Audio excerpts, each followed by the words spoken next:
What if the last place you expected to find hope was your own backyard? Beneath a desert sky where stars once watched silently from afar, something ancient and fragile began to grow, not a secret but a second chance. Elara never asked to become a guardian of alien children. Yet when the world turned its back, she opened her door. She defied governments, silenced fear, and planted the seeds of a family no science could explain. But nothing prepared her for the night they came, for the choice she'd have to make with the world watching and the future of two glowing souls resting in her hands. And just as the cameras began to flash, Lumi stepped forward, eyes shining with starlight, and whispered into the mic, "We are not your enemies. We are your daughters now." The desert had been silent for centuries, its dunes holding secrets long buried beneath ash, wind, and forgotten stars. But that night something ancient stirred, not beneath the sand, but above it. The sky split open without warning. At first it was just a shimmer, like a star winking where no star had ever dared to exist. Then came the streak. A bleeding trail of light, fierce and unnatural, carved itself across the blackness like a wound torn into heaven. It wasn't a meteor, it wasn't space debris. The air trembled, the ground whispered, and then it fell. The object screamed through the atmosphere like a beast in agony, its hull glowing molten orange as it tore across the high desert. The world beneath had no name for what descended that night. Not yet. It wasn't an invader, it wasn't salvation. It was something in between. When the impact came, it wasn't an explosion, it was a groan. As if the earth itself had exhaled, accepting the pod into its embrace with a reluctant shudder. Sand rose in a halo of fire and silence. Jagged metal twisted itself open like the ribs of some wounded machine. Shards glowed against the moonlight, hissing as they cooled against the cold desert breath. Inside the smoking wreckage, something moved. Two figures, barely more than shadows at first, emerged, crawling like newborns gasping into an unfamiliar world. Their skin shimmered faintly like silver mist clinging to moonlight. They were girls, young, injured, trembling with each breath. Their bodies were elongated, graceful in a way that didn't belong here. Limbs too fluid, eyes too wide. Hair too luminous, shifting gently even when the air was still. Aera was the first to rise. Her movements were shaky but deliberate. Blood, dark and iridescent, slid down her thigh where metal had sliced deep. She didn't flinch. Not for herself. She turned immediately, reaching back, pulling the smaller body from the pod's cracked shell. Lumi, 13, eyes full of stars and sorrow. Her foot twisted beneath her awkwardly as she fell into her sister's arms. They didn't speak, not yet. Their mouths opened, but no sound came. Only breath, only fear. They collapsed together onto the sand, the wind tugging at what remained of their clothes, fragments of synthetic mesh and survival webbing. It barely clung to their forms. The cold pressed into their bones. Their glow, once brighter, pulsed weakly, like a heartbeat trying to remember its rhythm. The wind howled low across the flatland, stirring the sand into small, ghost-like spirals. Above, the stars blinked in quiet judgment, silent witnesses to a story just beginning. Aera cradled Lumi tightly, rocking ever so slightly. Her mouth moved again, this time forming the soft consonants and lilting vowels of a language no human had ever heard. Gentle, musical, spoken like a prayer with no god left to answer. Lumi's breath caught sharp and quick. Her pupils, silver and vast, flickered like they were trying to see through time itself. Aera leaned in close, forehead to forehead, and whispered something that made her sister close her eyes and finally exhale. The desert around them remained indifferent. No lights, no help. Only the low pulse of warning systems still blinking inside the crumpled pod, flashing unreadable alien glyphs across broken surfaces. And yet, somewhere within that wreckage. Something still lived, not just them. The pod's AI, corrupted but clinging to fragments of purpose, released a final pulse. A signal, faint, deliberate, and entirely illegal in 4 galactic sectors. The 2 girls didn't notice, not then. They were too focused on survival. Aera's gaze scanned the barren horizon, her mind racing, not with panic but calculation. She was older, barely more than a child herself, but there was steel behind her eyes. Steel formed from loss. From war, from things no being should witness at 17 years old. They had fled a battlefield, not just a planet. Aera knew this crash was not an accident. It was desperation made manifest. Their pod wasn't designed for safe travel. It was a stolen escape unit from a collapsing orbital shipyard, never meant to make atmosphere, let alone survive impact. Yet here they were, alive, broken, alone. The cold seeped deeper now. Lumi began to shiver. Aera pulled a fractured thermal panel from the debris and wrapped it around her, fingers numb, teeth clenched. Then faint lights, in the far distance. Moving, artificial, Aera squinted. She could see the faint glimmer of headlights sweeping across the desert road. A human vehicle, perhaps several. Hope and fear struck her at once. The instinct was to hide, but hiding wouldn't save them, not now. She looked at Lumi, her cheeks red from exposure, her breath shallow, and knew they had one chance. They had to be seen, they had to be chosen. Aera whispered something soft again, not words, more like a memory. Lumi responded with a sound that didn't belong to this world, half hum, half sob, and then silence again, stillness, the kind that settles only after something shatters. The desert waited, the stars watched, and the earth, for the first time in centuries, listened. Something ancient had returned, not in force, not in fire, but in the shape of 2 children, glowing faintly in the dark. The desert morning didn't rise, it crept. The horizon peeled open with slow, bleeding light, casting long, uncertain shadows across the land like scars no storm could erase. Cold gave way to warmth, not as a gift, but as a warning. And in that in-between hour, when night hadn't quite let go and day hadn't fully arrived, the 2 alien girls waited in silence beside the thin black strip of road that carved through the emptiness like a forgotten promise. Aera stood barely. Her skin, dulled from exhaustion, still pulsed with that soft inner glow, less now like a candle flickering behind cracked glass. Her arm hung useless at her side, the wound still open, though she paid it no mind. Lumi leaned against her, one foot swollen, twisted, dragging slightly behind her. The younger girl had stopped crying, not from comfort, but because even fear runs out of energy. They had never known heat like this. On their world, the sun was a thing of gentleness. Here, it was a merciless overseer, rising higher with every second, baking the sand to glass beneath their bare feet. Sweat rolled down their backs, slicking the torn remnants of what used to be flight suits. Their mouths were dry, not parched, hollow. There was no saliva left, no tears, no moisture at all. Only the taste of metal and ash from the pod's wreckage that still clung to their lungs. And the cars kept coming. Big machines, shiny and strange, roared past in streaks of steel and sound. Tires hummed over asphalt. Engines coughed. None of them slowed. None of them stopped. One, a red truck with blinding lights, sped past so fast the hot wind nearly knocked Lumi off her feet. Aera caught her jaw clenched, her eyes following the taillights as they faded. Another. A silver sedan, windows up, music thumping inside. The driver didn't even look. Were they invisible? Were they too strange to see? Or did the people inside those machines recognize the girls for what they were and choose silence? Aera's legs buckled.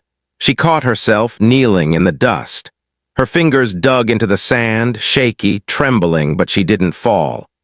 Lumi sank beside her, laying her head against her sister's shoulder. "I'm sorry," the younger one whispered in their native tongue, voice like a song fading into dust. "I can't walk anymore." Elara didn't answer. She only wrapped her arm around Lumi tighter, shielding her from a sun that had no mercy and a world that didn't care. Her eyes scanned the road again, just one more vehicle. That was all they needed. Anyone, to stop. And then something changed. There was a hum, softer, lower. It didn't scream by like the others, it crawled. A slow-moving vehicle approached from the east, kicking up a thin trail of dust behind it. An old SUV, beige, boxy, worn with age.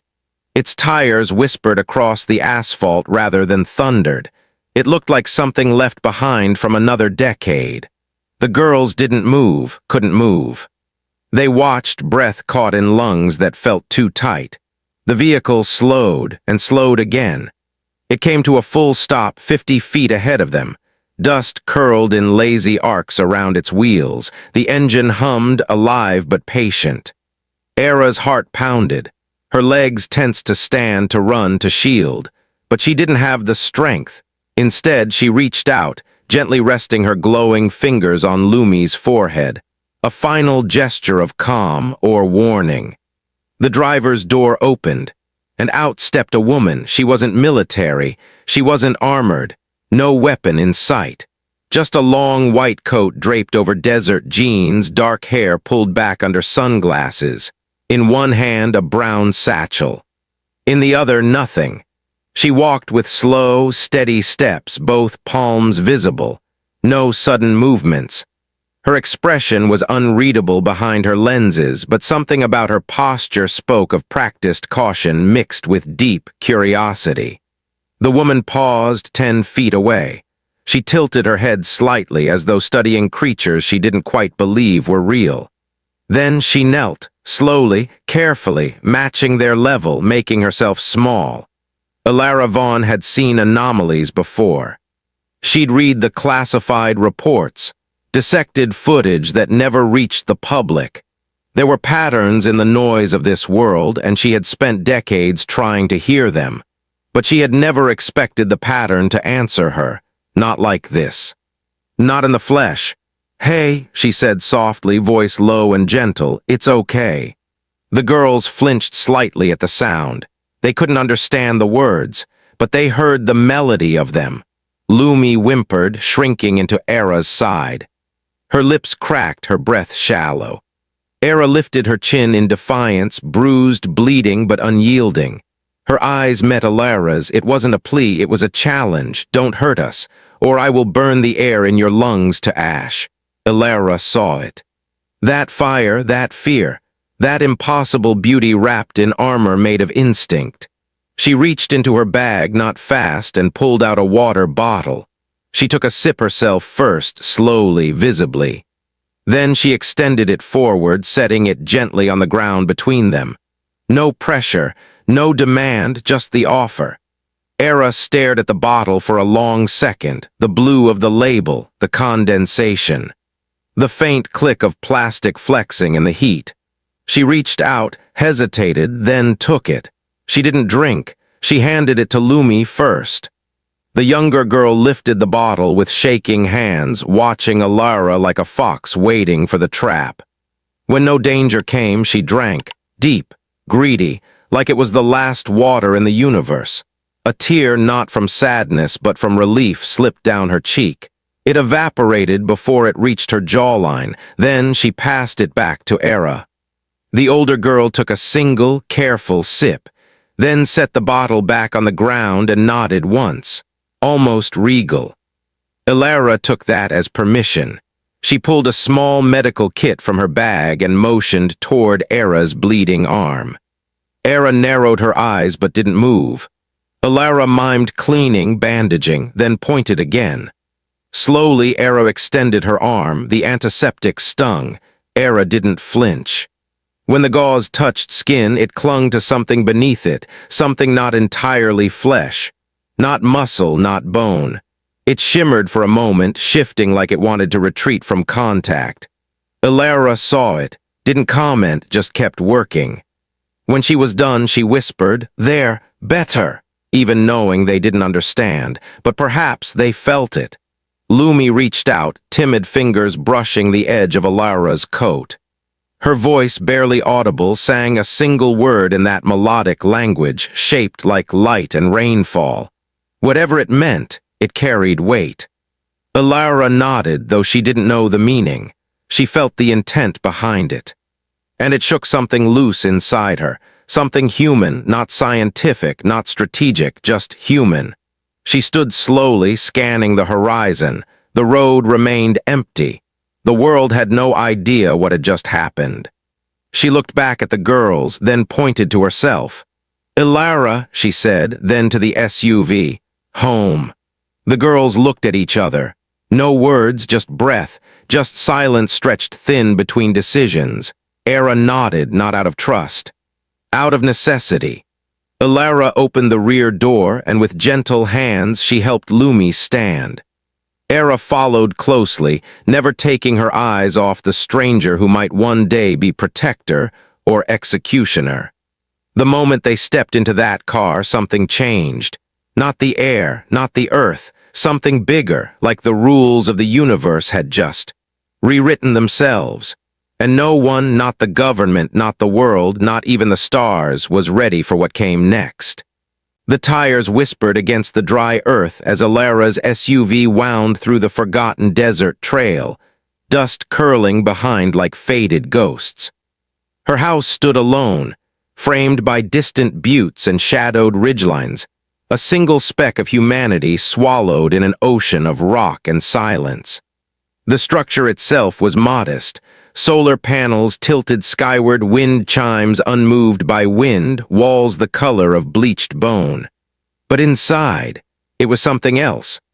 Books spilled across shelves like ivy vines stacked in haphazard towers. Holograph modules blinked softly from her research desk, surrounded by microscopes, crystal samples, and old alien artifacts, some classified, most dismissed. The place smelled faintly of cedarwood, old paper, and chamomile. It wasn't just a house. It was a sanctuary carved out of solitude. Elara parked, shut off the engine, and took a long breath before stepping out. The air was warmer here, heavier, as if the desert itself had been holding its breath since dawn. She opened the back door gently. The girls remained seated, uncertain. Lumi clung to Aera's sleeve, her wide eyes reflecting the house like a mirror. Aera scanned their surroundings with the cautious instinct of someone who'd been hunted once and hadn't yet forgotten how to run. Elara didn't speak. She simply extended her hand, not as a command, but an invitation. Aera helped Lumi down, guiding her weight onto one side. The younger girl still limped, but something had changed. In her face, in her posture. It wasn't safety, not yet, but it was less fear, maybe curiosity. Maybe exhaustion pretending to be trust. They followed Elara to the door. When she pushed it open, a soft creak broke the stillness, and for a heartbeat, all three of them paused at the threshold. Then they stepped inside. Warmth touched them first, not temperature, but a feeling, a contrast so sharp it almost hurt. The floor beneath their feet was smooth, too smooth, the couch, soft in a way they had never felt before. On their world, everything had structure, precision. Nothing here obeyed those rules.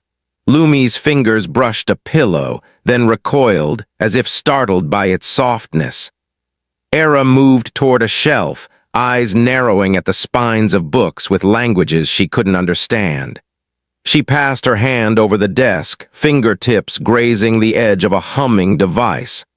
The light shifted slightly, responding to her presence. She flinched, not because it threatened her, because it recognized her. Elara watched them quietly, her expression unreadable. She left them to wander the front room and returned with a folded bundle. Old sweatpants, cotton shirts, a blanket too large for one person. She placed it all on the coffee table. Then she stepped into the kitchen. She didn't ask if they were hungry. She knew. The kettle whistled. She ladled soup into bowls, lentils, carrots, something simple and warm. She set it before them without ceremony. Aera approached first, slowly inspecting the bowl, sniffing the steam. She took the spoon Elara offered and passed it to Lumi. The younger girl sipped. Her shoulders twitched at the heat, then settled. A sigh escaped her lips, one she hadn't meant to share. Aera followed, eating slower but never looking away from their host. Only then, when their bodies had been fed and wrapped in clean cloth, did Elara speak again. She sat across from them, legs crossed, and pressed her hand gently to her chest. Elara. The girls tilted their heads. The sound was unfamiliar, flat, sharp, too human, but they understood the intent. The older one straightened her spine. Her glowing skin was dimmer now, like a lantern just before dusk. She pressed her own hand to her collarbone. Aera. Then a smaller voice, delicate as glass. Lumi. The names settled between them, hanging in the air like dust in sunlight. Elara nodded, absorbing the moment, not just language, identity. She studied their faces, cataloging differences the way a scientist should, but the part of her that had worn that title for decades had already gone quiet. These weren't subjects, not anymore. They were children and something far more complex. They weren't just shaped differently. They moved differently. Even when still, there was a subtle hum beneath their skin, like their cells sang in a frequency her body couldn't quite hear but felt. Like standing near an electric field just before lightning splits the sky. Lumi's hair had begun to react to her surroundings, shifting slightly toward light, almost like a plant. Aera's wound, though still raw, no longer bled. The skin around it had formed a translucent film, iridescent, pulse-like, and their eyes weren't just reflective. They were alive, scanning, reading, processing more than sight, more than the room, maybe more than the moment itself.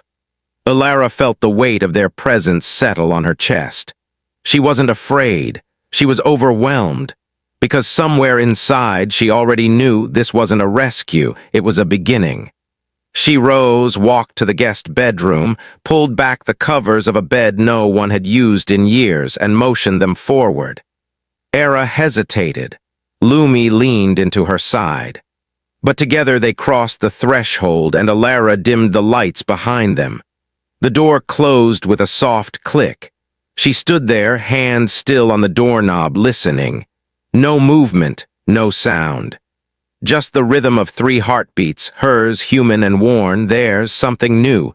She returned to the living room. The bowls were empty.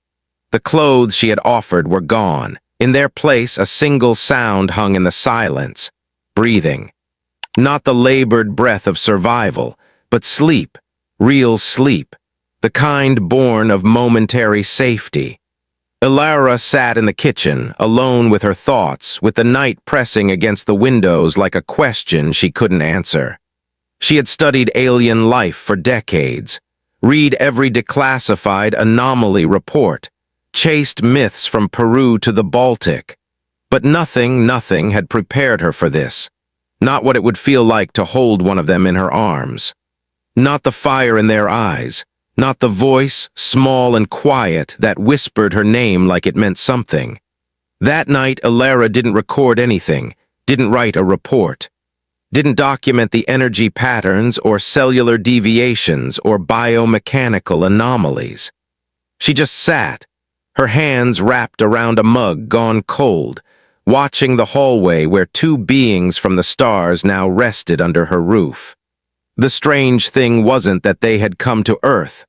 The strange thing was how natural it felt to bring them home. There's a silence in the morning that doesn't belong to peace. It hangs just after the sun breaks over the ridge, before the world remembers to start making noise again.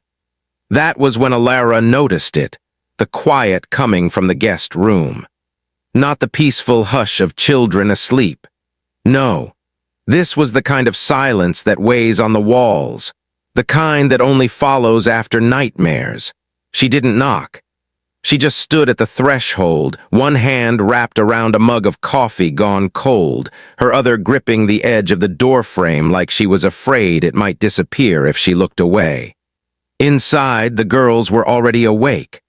They sat cross-legged on the floor, draped in the oversized human clothes she had given them, clothes that clung to their alien frames like borrowed shapes. The light through the blinds painted them in stripes of gold and shadow. It touched their faces and their skin responded, just slightly. A soft glow beneath the surface like moonlight through ice. In front of them lay a sheet of paper. Just one, scarred already with charcoal and ink, symbols that weren't meant for this world, angular star paths, spirals that bent in on themselves. And amid the geometry, chaos. Aera's hand moved with painful precision. She wasn't drawing for art. She was documenting, reporting. Her fingers sketched cities that floated like upside-down temples broken apart in the sky. Spires cracked in midair, collapsing into smoke. Shadows fell from orbit, machines, enormous and ugly, slicing the sky like rusted blades. Beneath them people ran, some glowing like the girls, some faceless, half-rendered, all in motion, all afraid. Lumi didn't draw.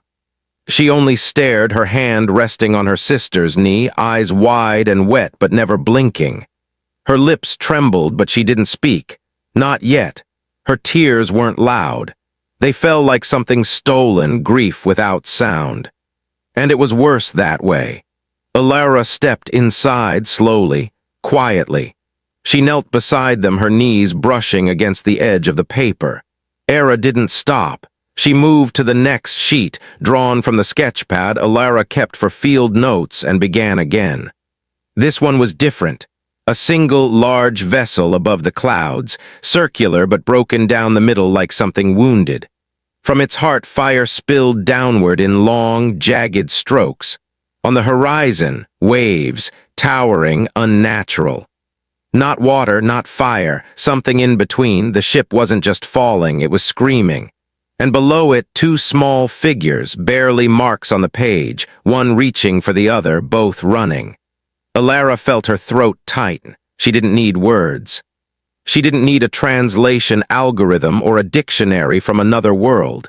She saw it, saw them, saw the end of everything they had known, captured in fragile lines and trembling hands. Lumi suddenly leaned forward, pulled a pencil from the table, and began adding to the drawing. Her movements were clumsier, smaller. She didn't draw ships or cities. She drew people, faces that bore resemblance, too strong to ignore. One tall with kind eyes, another short, clutching a round object. She drew a dome with vines crawling up the side, birds flying above it in a formation she couldn't have possibly seen on Earth. A memory, a place that once existed. Then she started shaking. Elara reached for her slowly, resting a hand on Lumi's shoulder. The girl didn't resist.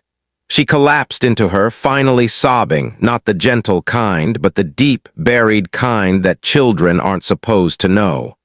Elara wrapped her arms around her, letting the girl cry into her chest, feeling her body tremble like something breaking apart from the inside. Aera's expression didn't change. Her eyes remained locked on the drawing, but something shifted in her. Not her posture, not her breath, her glow. For the first time since she had stepped from the wreckage, it intensified. A low, steady light from within her collarbone and sternum, pulsing in waves that matched Lumi's heaving breaths. They were linked, not metaphorically, biologically, emotionally, psychically. When Lumi's grief peaked, Aera's glow flared, then dimmed. Like she was absorbing it, processing it, taking the weight onto herself. Elara leaned back, heart pounding. They were more than siblings. They were bonded, not just by blood, but by survival, by the same wound carved into two bodies. She had seen creatures in classified research labs that communicated through color, scent, electrical pulses, but nothing like this. This was love turned into chemistry, pain turned into light. Lumi quieted finally. Her face red, wet, eyes swollen. She looked up at Elara not as a threat, not even as a protector, but as something else, a question. Elara didn't have the answer, she didn't even try to lie. She simply reached over and picked up the first drawing again, held it in her lap, traced the lines of fire, of destruction, of the ship in freefall. "They didn't just arrive," she whispered, more to herself than to anyone. "They escaped." Aera nodded once, deliberate, not permission, not confirmation, but understanding. And then she did something strange. She reached for Elara's pen, clicked it once, and began drawing again, not cities, not people, stars. A constellation map. With careful, certain lines, she sketched the galactic position of a system Elara didn't recognize. She drew Earth small, isolated. Then a curved line between them, a flight path perhaps, or a trail, a thread of fate. She drew a symbol over the place they had left, and Elara froze. It wasn't a planet, it was a prison. Aera pointed to it, then raised her hand to her own neck, dragging 2 fingers slowly across her collarbone, not a gesture of death. A gesture of control. A gesture Elara recognized all too well from war documentaries, from refugee camps, from children who escaped too late. Lumi added one more thing, a shape behind the ship. Unclear, vague. Too large to be real, a being, a weapon, or a myth. She drew it with hollow eyes, and she shaded its chest darker than anything else. Whatever had destroyed their home hadn't just been a species, it had been something else. Aera spoke then for the first time since they had entered the house. The word meant nothing, no translation, but the way she said it, like the name of a curse. Elara set the paper down, her hands shook. They weren't explorers, they weren't lost. They were running, and something was still coming. The sound of chalk on slate was soft, rhythmic, like rainfall on glass. Elara hadn't used the old blackboard in years. It hung in her study, coated in dust and equations abandoned after funding cuts and silence from the scientific board. But today, that blackboard sang again, and Aera stood in front of it barefoot, her strange alien skin catching the golden light like a sculpture chiseled from starlight. In her hands, Elara's notebook, pages open to an equation the xenobiologist had been wrestling with for over a decade. Particle behavior at quantum collapse under interdimensional tension. A string of symbols, half math, half prayer. Aera tilted her head, raised the chalk, and with careful confidence began rewriting it. The lines she erased had taken Elara years to refine, but the ones she added, they danced. Each symbol flowed like a current through space-time. Variables once jagged now curved in harmony. She wasn't simplifying Elara's work, she was completing it, refining it, as though the answers had always existed, waiting only for hands that remembered the language of the stars. Elara watched in silence, her breath caught somewhere between awe and disbelief. Her knees felt weak, her mind reeling. "How?" she whispered, but the words died on her lips. Aera turned, eyes soft, distant. And for a moment her glow pulsed not with grief, but pride, quiet, gentle pride. In the greenhouse, Lumi moved among the potted plants like a ghost wrapped in sunlight. She hadn't spoken since her drawings, but now she sang. Not with words, not with any melody Elara recognized. It was a hum, low, tonal, vibrating in a way that tickled the air and shimmered in the glass. Her fingers brushed the leaves as she passed, and behind her things changed. The dying basil plant, once brittle brown, perked up like it had heard a long-lost lullaby. A tomato vine split at its root turned green again, the fruit smoothing its cracked skins. And then came the orchid. Bare, leafless, presumed long dead. Lumi crouched beside it, her hum a little louder now, more steady, like a heartbeat translated into sound. The orchid bloomed. Petals burst from the dry stem with colors Elara had never catalogued. Impossible violets, radiant blues, hues that bent the light in ways her eyes struggled to understand. It wasn't just alive, it was awakened. Lumi looked up, eyes shining with something deeper than joy, as if she hadn't just sung to the plant but remembered it. Elara stood there, shoulders heavy with revelation. The girls hadn't come with warnings, they hadn't come with weapons, they had come with gifts. They're not just survivors, she murmured to herself. They're teachers. Aera approached, still holding the chalk, and placed it in Elara's open palm. Her fingers lingered a second longer than necessary. The contact was soft but deliberate, and something passed between them, not physical. A resonance, as if two frequencies found harmony for the first time. Aera pressed her palm gently against Elara's temple. Not a threat, not an invasion, a memory. In flashes, Elara saw pieces she hadn't been ready for, a city floating over oceans with crystalline towers that bent the sky. Fields where bioluminescent crops grew in patterns that responded to song. Machines grown, not built. Alive, responsive, nurturing. A world that was science and art and spirit all fused as one. And then she saw the collapse. Dark tendrils in the clouds. A hum twisted and wrong, ships breaking atmosphere with heat that tore oceans apart.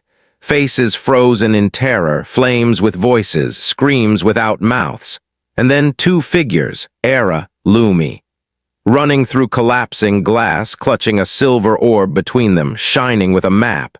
A seed, a key, the vision faded. Elara collapsed to one knee, breath ragged, hands trembling. They didn't just escape, she whispered. They chose Earth. Aera crouched beside her, her expression unchanged, but her glow deepened, not in brightness but in gravity. As if she had been carrying the weight of a future too big for her frame. And now that burden was shared. Elara looked at her, not as a scientist, not as a woman of Earth, but as something else. Something unspoken. A bridge between worlds. She rose slowly, walked into the kitchen, and returned with the small leather box her mother had once used to keep heirlooms. Jewelry, family memory. Elara opened it, revealing a pendant. A simple crystal, clear but imperfect, flecked with cracks from age. She offered it to Lumi. Lumi didn't take it, she touched it, and the cracks disappeared. In a second, the crystal gleamed like new. Light refracted within, now glowing faintly with a color it had never known. Elara exhaled. They're not just healing what's broken, she murmured. They're rewriting what it means to be whole. But even as the warmth settled in her chest, something darker twisted at the back of her mind. She walked to the window. In the distance, just beyond the dunes, a drone hovered, watching. And somewhere far away, a signal blinked red. She turned to the girls. Their gifts were powerful, their hope, radiant. But Earth, Elara knew, was a dangerous place to plant miracles, not because the soil was wrong, but because someone always wants to own the seed. It started with static on the radio. A faint distortion like a breath caught between two frequencies. Then a clipped report, flat, official, and wrong. Unconfirmed aerial contact, grid 17A. Satellite relay indicates atmospheric breach. Civilian report corroborates crash, desert perimeter. Elara's spine stiffened before her mind caught up.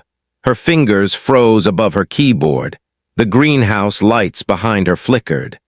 The orchid Lumi had awakened, quivered, its petals curling as if sensing a coming frost. She didn't move for several seconds, not even when the sound of helicopter rotors began to churn faintly on the horizon like thunder before the lightning. The desert had always been quiet out here, unbothered, but now it trembled. Footsteps padded softly behind her. Aera, her presence had a strange stillness to it, like time folded differently when she entered a room. She didn't ask what was wrong, she already knew. Her irises dimmed, the light within her shrinking. Lumi, clutching the pendant Elara had given her, stood at the threshold of the hallway, looking smaller than usual. Her humming had stopped. Outside, a black SUV kicked dust into the wind. They had come. Elara moved fast. Instinct took over where logic hesitated. She led the girls through the kitchen, past the storage closet, and into the utility hall, then to the floor hatch hidden beneath the rug. Her grandfather's storm cellar, sealed and forgotten for decades. She wrenched it open, the hinges groaning in protest. The space below was dark, stale, untouched by sunlight or memory. Old wooden stairs led down into shadows that once held canned food and family secrets. Now they would hold something stranger, something far more dangerous. Aera descended first, her frame nearly gliding through the gloom. Lumi hesitated at the edge, her eyes wide and searching. Elara knelt, cupped the girl's cheek with trembling fingers, and whispered the only words that mattered. "Stay quiet, stay safe, no matter what you hear." Lumi nodded, her small hand grabbing Elara's for just a second longer before letting go. The hatch closed with a dull thud. A lock slid into place. And then knocking, not polite, not hesitant, sharp, measured, government issue. Elara wiped her palms on her jeans and answered the door with a practiced academic smile. On the porch stood two men in identical suits, not even bothering to pretend they were anything else. Black ties, identical builds. One held a tablet, the other an unreadable face. "Dr. Elara Vaughn?" The first asked, his tone dry as sandpaper. "Yes." Her voice didn't shake, it couldn't. "We're with the Department of Aeronautics and Security. We're conducting a routine sweep. Unconfirmed report of foreign debris landing in this sector. May we speak inside?" She stepped aside. "Of course, though I haven't seen anything unusual." They entered without further ceremony. Their eyes scanned the room not for aesthetics but for irregularities, shadows that moved wrong, surfaces recently disturbed. One lingered near the blackboard, eyes narrowing on the altered equation. "You've been working?" he asked. She shrugged. "Trying to. Inspiration's rare out here."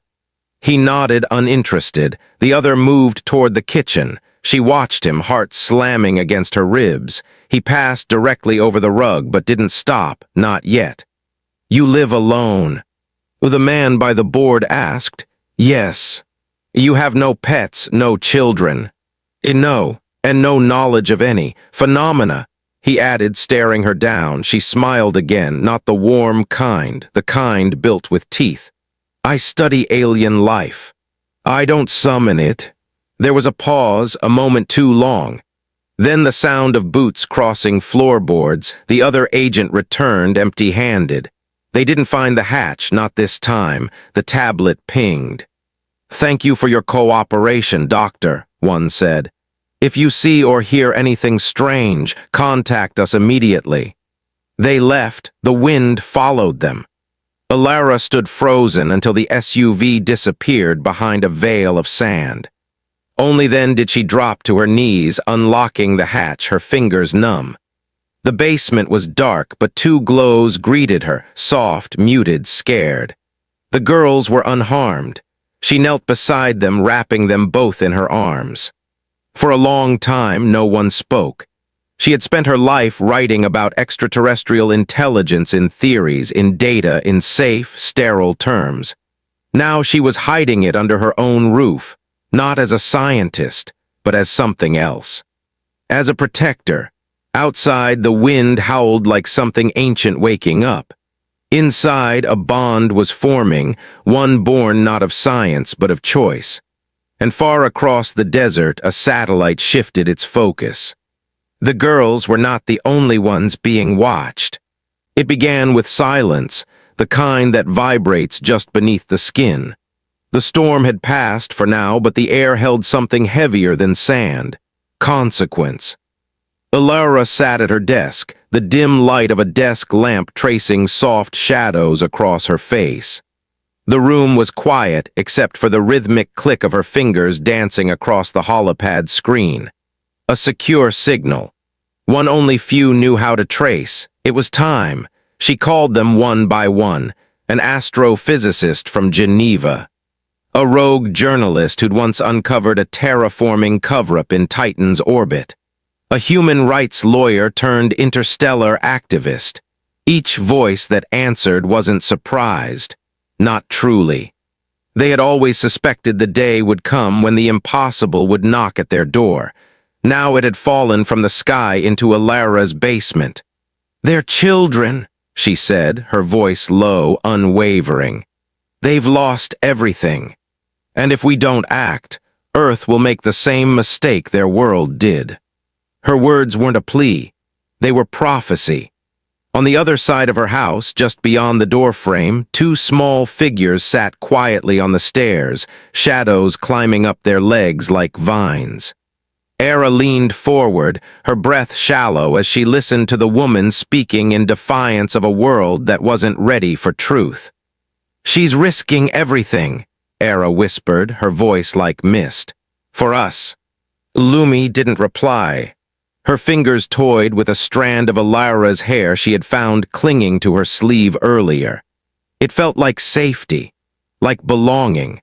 A memory from a life not hers, now somehow more precious than the stars they had fled. Inside the study, Elara's screen lit up with confirmation pings.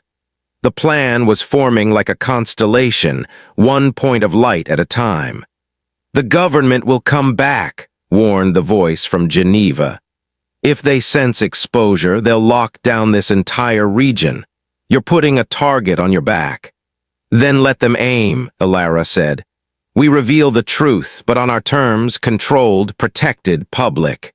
They won't dare erase what the world has already seen." There was silence again, but this time it hummed with courage. Lumi's eyes reflected that fragile flicker of hope, and she reached for Aera's hand. For the first time since falling to this planet, her touch wasn't one of fear, but of choice. Later, as the calls ended and the desert night deepened into velvet blue, Elara stepped into the hallway and saw them still there, on the stairs, watching her. Not as an alien scientist, not as a stranger, but as something else. "I heard you," Aera said, her voice calm, older than her years. "You don't have to do this." Elara knelt beside her, brushing a strand of pale hair behind the girl's ear. "I do," she replied softly, "because someone once hid the truth from me and it cost lives. This time we don't run, we shine." From the windows, the stars blinked in silence, as if bearing witness. Across the sands, in hidden bunkers and deep space observatories, the first fragments of data had already begun to leak. Anomalous readings, thermal shadows, signals not of Earth. The countdown had begun. The truth had always waited at the edge of fear. Now it was crossing the threshold, and two alien girls, no longer just survivors, held the future in their quiet hands. They didn't walk out onto the stage. They emerged. A deep hush fell over the press hall as if every breath, every heartbeat had been momentarily suspended. Cameras stuttered. Journalists froze mid-sentence. And then, in the glowing light of the overhead dome, Elara stepped forward, not as a scientist, not as a woman marked by secrecy and scars of betrayal, but as a bridge between worlds. Flanking her were the two beings who had become more than a mystery to her. Aera and Lumi, not monsters, not soldiers, but girls, small, delicate in form, yet radiant in a way no human child had ever been. Their skin shimmered faintly under the artificial lights like starlight wrapped in silk, and their eyes vast, ancient, impossibly deep. Some in the crowd gasped. Others instinctively stepped back. The microphones hissed softly, waiting. Elara stepped up, her voice calm but unshakable. "I know what you're thinking," she said, her gaze sweeping the crowd. "You've heard rumors, crashed crafts, secret facilities, silent deserts hiding louder truths. I know because I once chased those shadows, too." She turned slightly, offering a hand behind her. "But this is not a shadow. These are not invaders. They are not threats. They are children, and this is their home now." Whispers swept the room like wind through dry leaves. Some mouths opened to protest. Some eyes narrowed in suspicion. But then Aera stepped forward. No translator, no filter, just her voice, pure, soft, crystalline. She gave us family.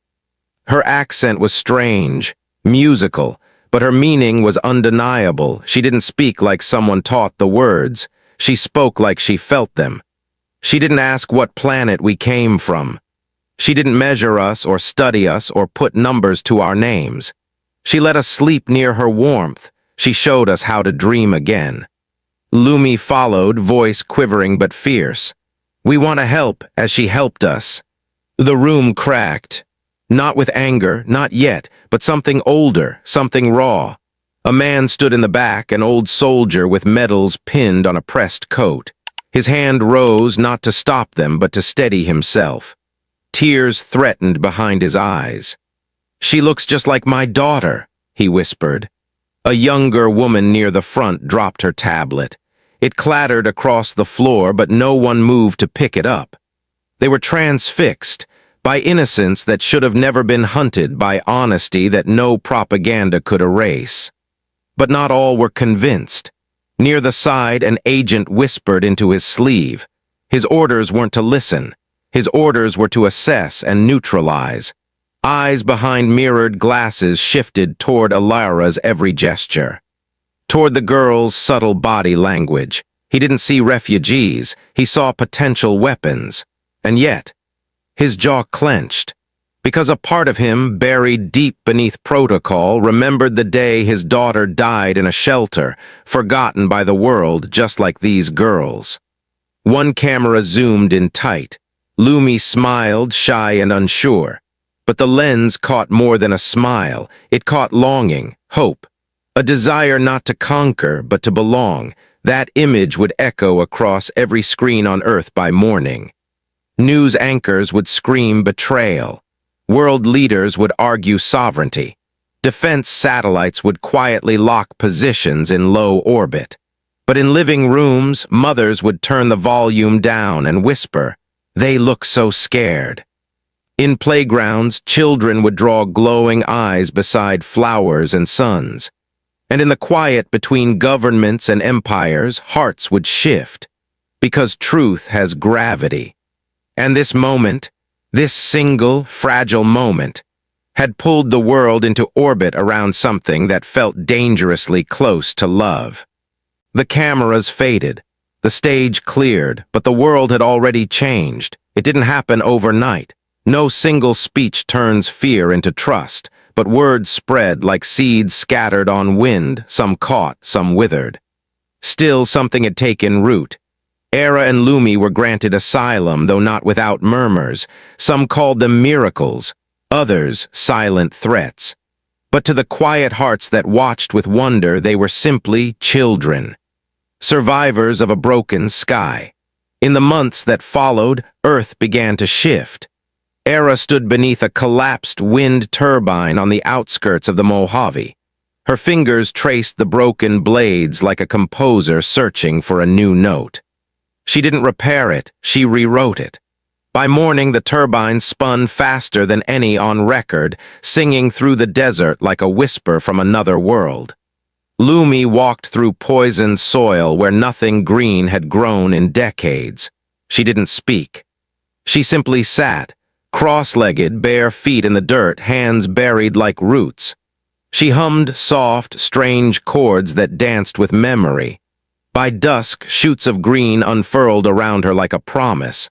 Reporters camped for weeks. Scientists begged for interviews. But each night, no matter the distance, no matter the demands, the girls returned home. To Elara. They didn't need words to explain why. Home was not built from walls or origin or shared blood. It was the scent of cumin in old soup. It was the flicker of a cracked lamp beside a couch no longer empty. It was the silence after nightmares, broken only by the sound of Elara's arms pulling them close. One evening, snow fell, a rare gift in their dry corner of the world. Aera pressed her face to the glass, eyes wide. Lumi reached out, her palm fogging the window, then slowly smiled. Elara brought them coats, ones too big but filled with love. They stepped outside together. Snowflakes clung to their hair, their lashes. The stars above blinked, watching. And in that fragile moment, Elara didn't see aliens or refugees, or beings from a shattered world. She saw daughters not born of her body, but born of her choice. Because family, she now knew, was not forged in biology. It was forged in moments of quiet defiance, in shared pain, in trust given freely and held like flame. It was forged in love, unearthly, unexpected, and entirely human. The final star had not yet fallen, but the sky already felt quieter. A year had passed, though it moved more like a memory than time. Elara's once modest house, tucked away at the edge of the forest where power lines ended and stars began, had transformed. Not in its walls, but in what it held. Laughter. New languages whispered in the kitchen. The smell of off-world spices blending with rosemary and dust. It had become a sanctuary not just for Aera and Lumi, but for others, survivors. Exiles, dreamers who once fell from distant skies and now gathered around one table to share the same bread. That night, the three sat in silence beneath a canopy of stars. The grass, damp with evening dew, hummed faintly beneath them, residual energy from Lumi's touch earlier that afternoon. The air carried the crisp scent of pine and something sweet, almost electric, like static before a revelation. Elara leaned back on her elbows, her silver-streaked hair catching the moonlight. Her eyes, once always scanning skies for answers, now rested gently on the two girls beside her, no longer just guests, no longer merely alien. "Family, do you miss your home?" she asked, her voice almost lost in the hush of the night. Aera tilted her head, glowing markings on her cheek pulsing softly. "We miss who we lost," she said without bitterness. Her voice carried the weight of galaxies, but the peace of someone who had found gravity again. Lumi was lying flat, arms stretched wide in the grass as if she could catch the stars. She smiled, eyes closed. "But this is our home now." Elara turned toward her, caught off guard by the certainty in those words. Lumi opened her eyes and looked at her, the glow behind her pupils steady. "Home is who chooses you." The words weren't scientific. They didn't belong in textbooks or peer-reviewed journals, but they landed with the finality of truth. Inside the house, the lights dimmed to sleep mode. Beyond the ridge, another ship quietly descended, no sirens, no panic. Only a soft pulse that matched the rhythm of a world trying to heal. The stars above shimmered, old and watching. Aera reached for Elara's hand. Lumi curled closer. The three of them breathed as one. And in the hush between heartbeats, a voice, not loud but deeply sure, rose like dawn. In the end, perhaps the greatest discovery is that love needs no translation. The stars did not answer. They only stayed, silent and infinite, as if agreeing. And maybe that was enough.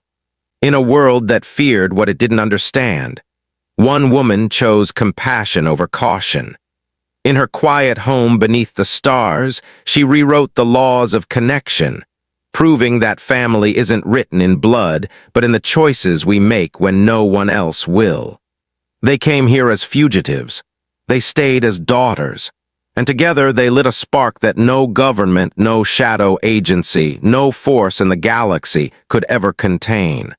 Because sometimes the most powerful revolution doesn't begin with fire or steel. It begins with love, a hand held, a home opened, a truth spoken, and if they could survive the silence between stars. What else is still out there waiting to be found? Don't look away. Their story is just the beginning. And here on Alien Chronicles, we're not done uncovering the impossible.